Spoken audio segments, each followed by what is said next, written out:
Welcome to Life by Design, episode 316.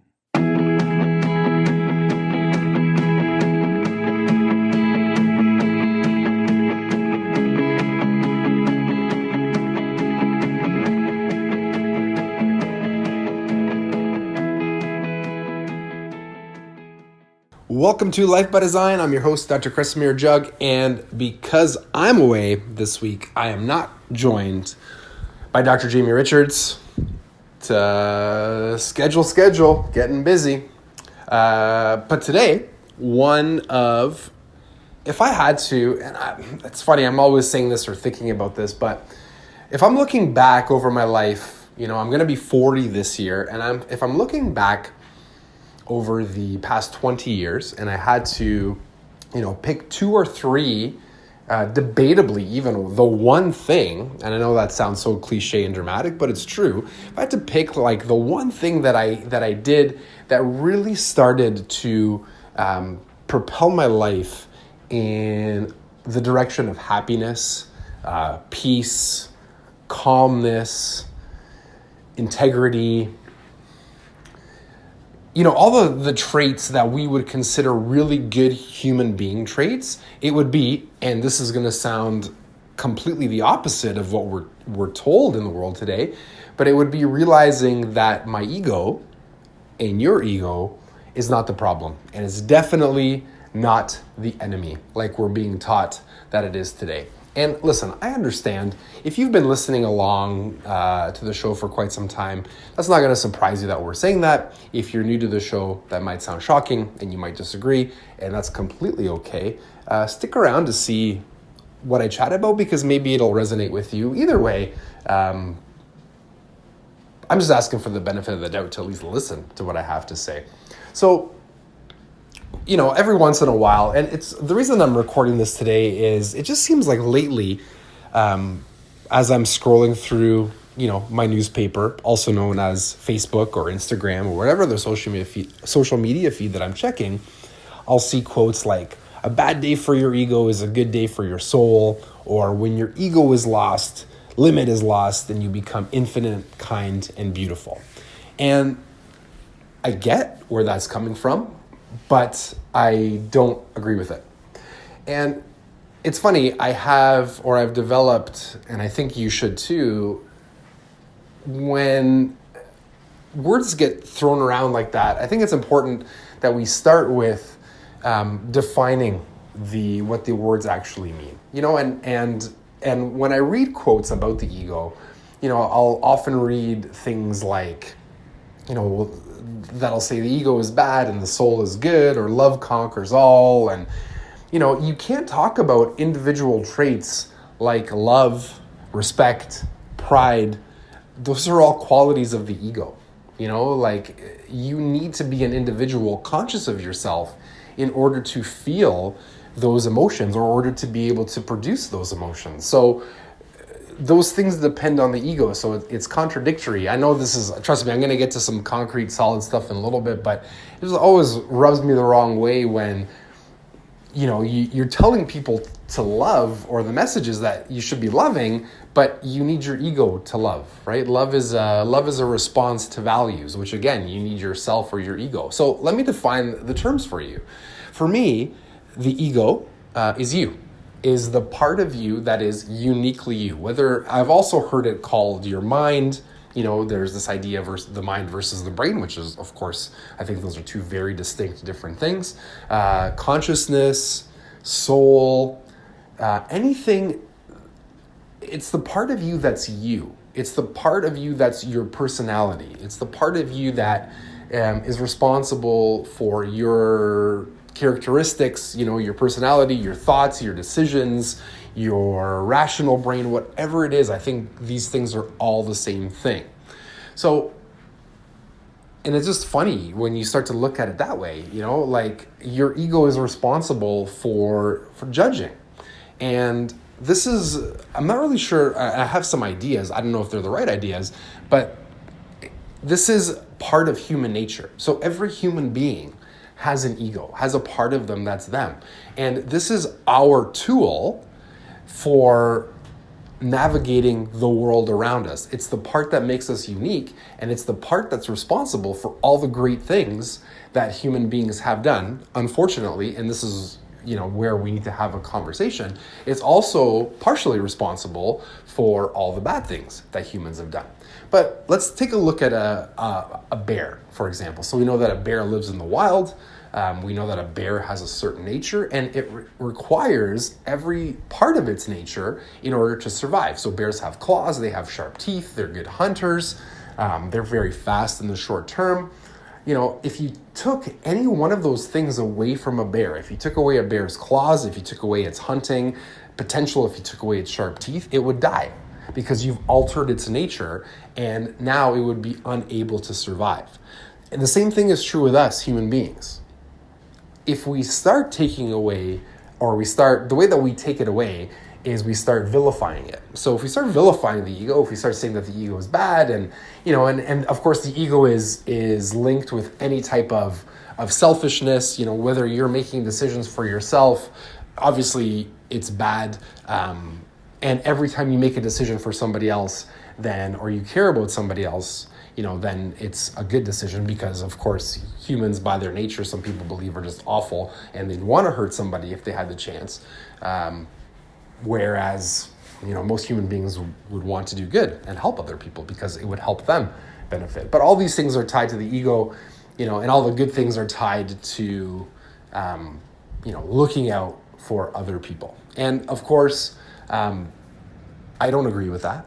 I think because you're you, and again, this is part of your nature, the fact that you have an ego and the fact that you have certain desires, you have certain things that you want, you have certain things that you want to achieve. I think there's certain things that you value. There's certain things that you like above other things.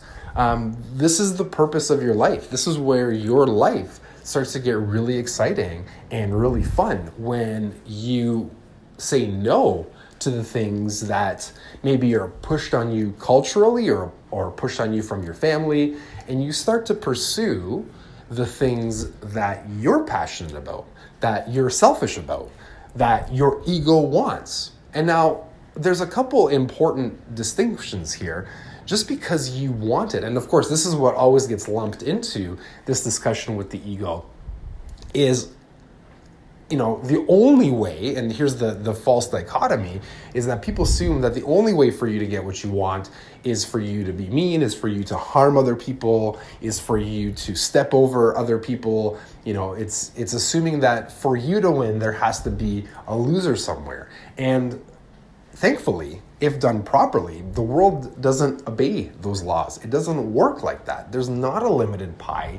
If I win, somebody doesn't have to lose. In fact, for most things, if I'm winning, if I'm getting what I want, if I'm fulfilled, and if I'm happy, then the potential for me to go out and to make other people that way, and not even on purpose, not even if this is a goal. I mean, if you're interested in buying your wife or your kids something to make them happy, or somebody that you care for, that's great. But the fact that you're happy and now you're a happy person and you're married, the chance of your spouse being happier is much greater. The chance of you being kinder, the chance of you being more generous and more grateful is much higher than if you were miserable, being pursued to do things that A, you don't want to do, B, they don't feel good to you, C, are against what your ego is telling you, you're against what your mind is saying is the right course of action to take. And and I think that's where a lot of the problems stem with. Now, you've heard us say before on the show, and again, I will repeat it. To us, yes, follow your dreams, follow your purpose. As long as you're not getting in the way of somebody else, as long as you're not harming somebody else, or as long as you're not hurting anybody, then there's nothing wrong with that. Or not hurting someone, but as long as you're not forcing them to act against their better judgment or against their will, and you're not manipulating them, then have at it.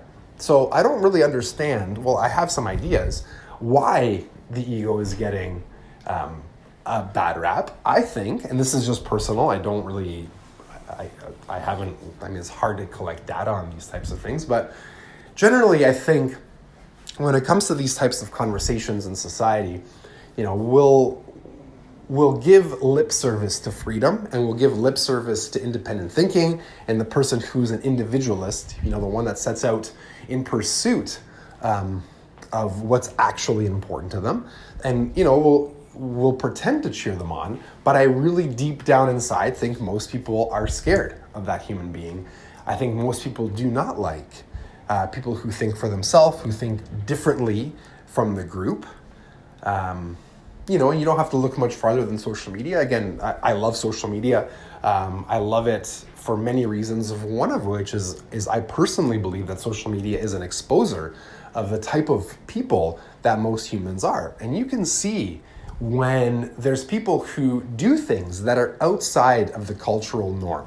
And I'm not talking about superficial cultural norms. I'm not talking about wearing, having a different hair color than other people, or choosing to wear a certain type of shirt one day or the other. I'm talking about the real fundamental things that are different. Having a distinctly fundamental differing view on health, or having a distinctly different fundamental view on politics or how you want to live your life.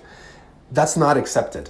That's actually frowned upon, and it's frowned upon by all the social pressure that's put on this type of person, and if you're the type of person who wants to do things differently, who has different thoughts and has read, you'll know exactly what I'm talking about. So I think, going back full circle, again, and this is just me personally, I believe that a lot of this pressure against the ego has to do with, it's much easier to want to make somebody feel guilty or disown parts of themselves than it would be to examine our societal beliefs and see, what's behind some of this stuff. So again, going back, and I just mentioned, one of the other reasons that you don't want to ever disown any part of yourself. The first part, going back to Nathaniel Brandon's work on the 6 pillars of self-esteem, the first pillar is self-acceptance, right? The fact that we're human and we have an ego and we have this part of ourselves, and denying that is just a recipe. It's just a recipe for disaster. It's a recipe for never being able to change. The fact that you have an ego doesn't mean by default that it's working well, that there hasn't been a bunch of stuff that you've picked up along the way that can be harmful to you.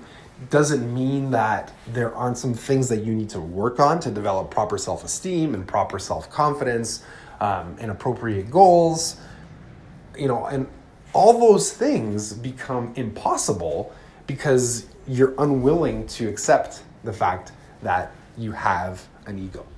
And again, going back, I would say, and going back full circle as I'm wrapping up this really short podcast, but if I had to look at my life over the past 20 years, a major difference started happening when I realized and I adopted the belief that there was nothing inside of me that was broken.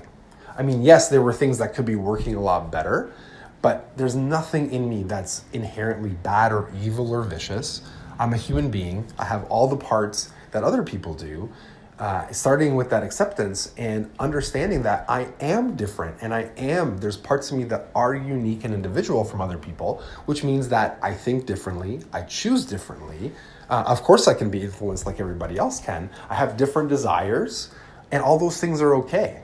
As long as I drop the idea that just because I have a wish or a desire, somebody is supposed to supply that for me, or that somebody's supposed to be responsible for me.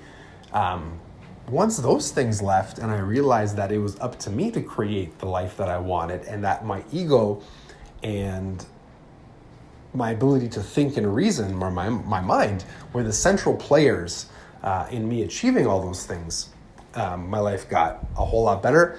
And I wanted to share that message simply because I think that's one of the most important things.